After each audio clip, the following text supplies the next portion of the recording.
Halo Sobat Irama, jumpa kembali di channel Irama Widya. Kali ini kita mau share video bocoran soal UTBK SBMPTN 2022. Lengkap juga dengan pembahasannya loh.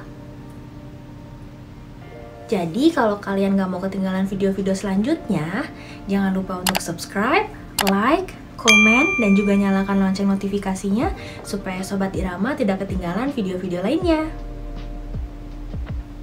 Kalau setelah menonton video ini Sobat Irama merasa video ini berguna dan bermanfaat, jangan lupa untuk share video ini ke teman-teman lainnya ya. Halo pejuang UTBK, selamat datang kembali di channel Irama Widya.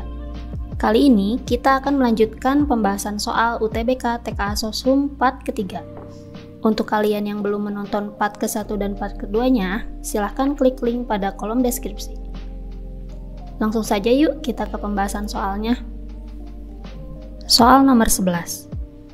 Gempa bumi yang melanda di berbagai belahan dunia telah mengakibatkan kebocoran sumur-sumur minyak bumi di laut, sehingga mengganggu keseimbangan pasar minyak mentah dunia. Karena A. Permintaan bertambah dan harga keseimbangan akan meningkat. B. Penawaran berkurang dan harga keseimbangan akan meningkat. C. Permintaan berkurang dan harga keseimbangan akan turun. D. Penawaran bertambah dan harga keseimbangan akan turun. Atau yang E. Permintaan bertambah sedangkan penawaran berkurang, sehingga harga keseimbangan tidak dapat diprediksi. Soal ini menanyakan tentang keseimbangan pasar ya. Keseimbangan pasar itu adalah sebuah kondisi di mana terjadi keseimbangan antara jumlah barang yang diminta maupun yang ditawarkan dalam tingkat harga tertentu. Jadi, jumlah barang yang diminta oleh konsumen dengan jumlah barang yang ditawarkan oleh produsen sama dalam tingkat harga tertentu. Nah, keseimbangan pasar dapat terjadi tergantung dari kekuatan permintaan dan penawaran.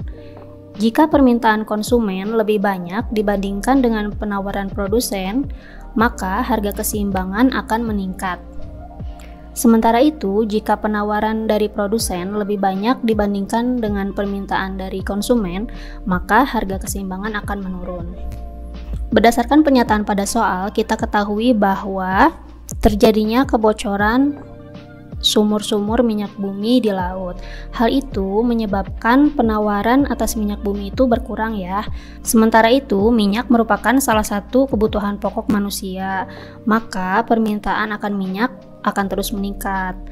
Nah, ketika permintaan atas minyak bumi bertambah, sementara penawarannya berkurang, maka minyak tersebut akan menjadi barang langka, sehingga harganya pun akan naik. Sehingga akan menyebabkan harga keseimbangannya akan meningkat. Jadi, kebocoran sumur minyak bumi di laut akan mengganggu keseimbangan pasar minyak mentah dunia itu karena penawaran minyak buminya berkurang dan harga keseimbangannya meningkat. Jadi jawabannya yang B.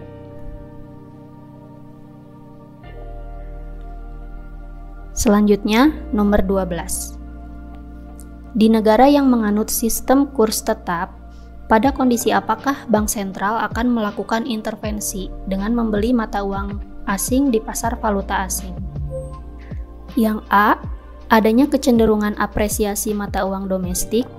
B. Adanya kecenderungan depresiasi mata uang domestik. C. Nilai impor lebih besar dari nilai ekspor. D. Nilai ekspor sama dengan nilai impor. Atau E. Adanya penurunan nilai devisa. Sistem kurs itu terdiri atas 3 jenis, yaitu sistem kurs tetap, sistem kurs mengambang atau bebas, dan sistem kurs mengambang terkendali. Yang pertama, sistem kurs tetap. Sistem kurs tetap itu adalah kondisi di mana nilai tukar yang ada terhadap mata uang asing bersifat tetap. Nilai ini ditetapkan oleh bank sentral. Yang kedua, sistem kurs mengambang atau bebas. Nah, di sini nilai tukar ditentukan oleh kekuatan dari permintaan dan penawaran mata uang asing. Dan yang ketiga ada sistem kurs mengambang terkendali. Nah, di sini nilai tukarnya ditentukan oleh pemerintah dan juga dari kekuatan pasar. Yang ditanyakan pada soal adalah sistem kurs tetap. Di sini bank sentral akan melakukan intervensi, yaitu dengan membeli mata uang asing di pasar valuta asing. Seperti kita ketahui, sistem kurs tetap adalah kondisi di mana nilai tukar yang ada terhadap mata uang asing bersifat tetap. Nah, nilai ini ditetapkan oleh bank sentral. Jadi ada intervensi dari bank sentral. Bank sentral di Indonesia yaitu Bank Indonesia. Nah, untuk menjaga agar dapat berada di posisi yang tetap, maka Bank Indonesia melakukan beberapa intervensi seperti membeli atau menjual mata uang asing. Nah, bank sentral akan membeli mata uang asing apabila nilai rupiah mengalami depresiasi, yang merupakan kondisi di mana nilai mata uang domestik berada di bawah harga pasar. Nah, bank sentral ini membeli mata uang asing untuk mempertahankan agar nilai tukar uang domestik tetap. Jadi, jawabannya yang B ya. Karena adanya kecenderungan depresiasi mata uang domestik. Selanjutnya nomor 13.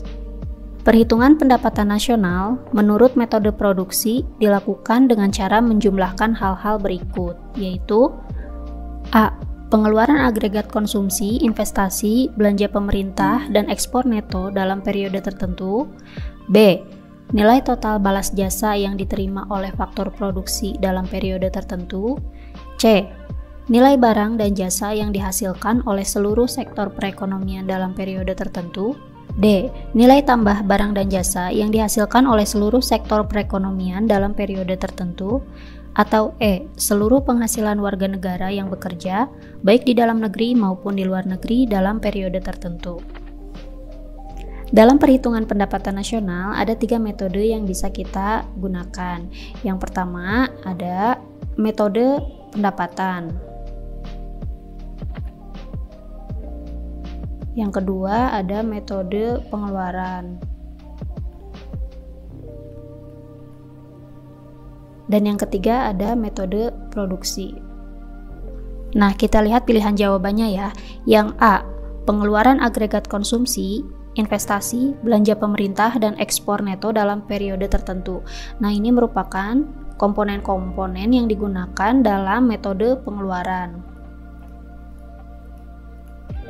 Jadi yang ini bukan metode produksi ya. Yang B, nilai total balas jasa yang diterima oleh faktor produksi dalam periode tertentu. Nah, ini balas jasa merupakan metode pendapatan.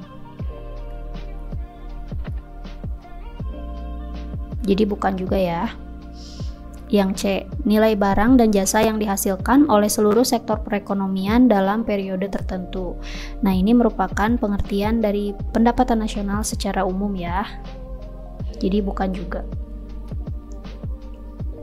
Yang D, nilai tambah barang dan jasa yang dihasilkan oleh seluruh sektor perekonomian dalam periode tertentu. Nah, nilai tambah ini digunakan untuk menghitung pendapatan nasional dengan metode produksi. Jadi jawabannya yang D. Yang E, seluruh penghasilan warga negara yang bekerja baik di dalam negeri maupun di luar negeri dalam periode tertentu. Nah, ini merupakan pengertian dari PDB atau produk domestik bruto. Selanjutnya, soal nomor 14. Dalam hal apakah koperasi primer dan koperasi sekunder berbeda? A. Kekuasaan rapat anggota. B. Hak dan kewajiban anggota. C. Daerah atau wilayah kerja. D. Perangkat organisasi. Atau E. Fungsi layanan. Dilihat berdasarkan keanggotaannya, koperasi terdiri atas 2 jenis, yaitu koperasi primer dan koperasi sekunder. Perbedaan paling jelas dan terlihat antara koperasi primer dan sekunder yaitu terletak pada keanggotaannya, di mana koperasi primer itu anggotanya adalah orang atau perorangan. Sementara itu, koperasi sekunder itu anggotanya merupakan suatu organisasi atau kumpulan orang ya. Nah, di koperasi primer anggotanya paling sedikit adalah 20 orang. Wilayah kerja koperasi primer itu satu lingkungan kerja, seperti kelurahan atau desa. Contohnya koperasi pegawai dan koperasi unit desa. Nah, biasanya anggota dari koperasi sekunder itu merupakan koperasi primer.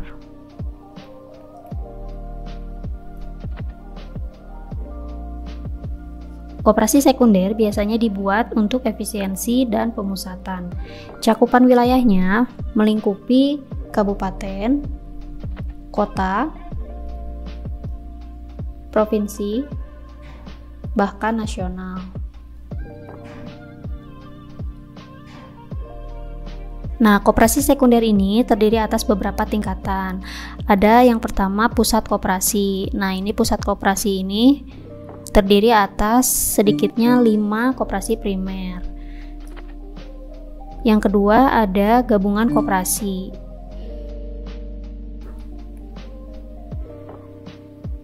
Nah, gabungan koperasi ini beranggotakan sedikitnya 3 pusat koperasi. Dan yang ketiga adalah induk koperasi. Nah, induk koperasi ini beranggotakan paling sedikit 3 gabungan koperasi. Jadi, perbedaan antara koperasi primer dan koperasi sekunder adalah anggotanya dan juga wilayah kerjanya ya. Jadi, jawabannya yang C. Selanjutnya, soal nomor 15. Akun yang termasuk dalam akun nominal adalah A. Pendapatan sewa, B. Biaya dibayar di muka, C. Persediaan barang dagang, D. Biaya yang masih harus dibayar, atau E. Pendapatan bunga diterima di muka. Dalam akuntansi terdapat akun real dan akun nominal. Akun nominal adalah seluruh akun yang ada di laporan laba rugi yang akan ditutup pada setiap akhir periode akuntansi. Akun nominal ini memiliki nilai saldo yang bersifat sementara atau temporal. Akun nominal ini terdiri atas pendapatan dan beban. Nah, yang termasuk pendapatan antara lain pendapatan usaha dan pendapatan yang tidak berhubungan langsung dengan kegiatan usaha. Contohnya adalah pendapatan sewa.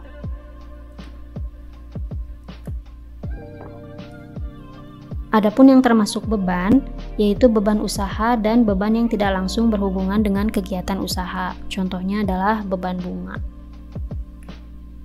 Jadi, berdasarkan pilihan jawaban pada soal yang termasuk ke dalam akun nominal, yaitu adalah yang A ya jawabannya.